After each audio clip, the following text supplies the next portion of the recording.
Ruth. Chapitre 3. Naomi, sa belle-mère, lui dit: « Ma fille, je voudrais assurer ton repos, afin que tu fusses heureuse. Et maintenant Boaz, avec les servantes duquel tu as été, n'est-il pas notre parent? Voici, ils doivent amener cette nuit les orges qui sont dans l'air. Lave-toi et oins-toi, puis remets tes habits, et descends à l'air. Tu ne te feras pas connaître à lui, jusqu'à ce qu'il ait achevé de manger et de boire. Et quand il ira se coucher, observe le lieu où il se couche. Ensuite va, découvre ses pieds, et couche-toi. Il te dira lui-même ce que tu as à faire. » Elle lui répondit: « Je ferai tout ce que tu as dit. » Elle descendit à l'air, et fit tout ce qu'avait ordonné sa belle-mère. Boaz mangea et but, et son cœur était joyeux. Il alla se coucher à l'extrémité d'un tas de gerbes. Ruth vint alors tout doucement, découvrit ses pieds, et se coucha.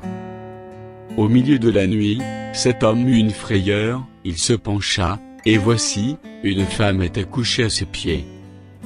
Il dit: « Qui es-tu? » Elle répondit: « Je suis Ruth, ta servante, étends ton aile sur ta servante, car tu as droit de rachat. » Et il dit: « Sois bénie de l'Éternel, ma fille.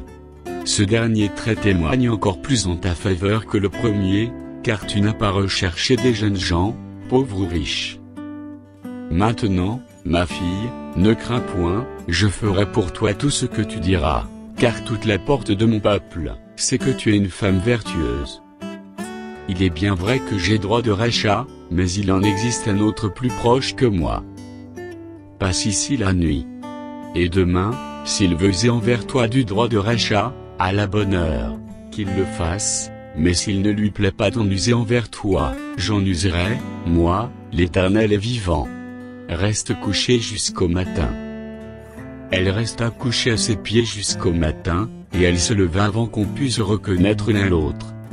Boaz dit: « Qu'on ne sache pas qu'une femme est entrée dans l'air. » Et il ajouta: « Donne le manteau qui est sur toi, et tiens-le. » Elle le tint, et il mesura 6 mesures d'orge, qu'il chargea sur elle.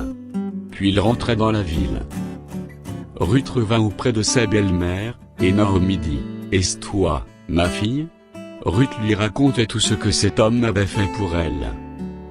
Elle dit: « Il m'a donné ces 6 mesures d'orge, en disant: tu ne retourneras pas à vide vers ta belle-mère. » Et Naomi dit: « Sois tranquille, ma fille, jusqu'à ce que tu saches comment finira la chose, car cet homme ne se donnera point de repos, qu'il n'ait terminé cette affaire aujourd'hui. »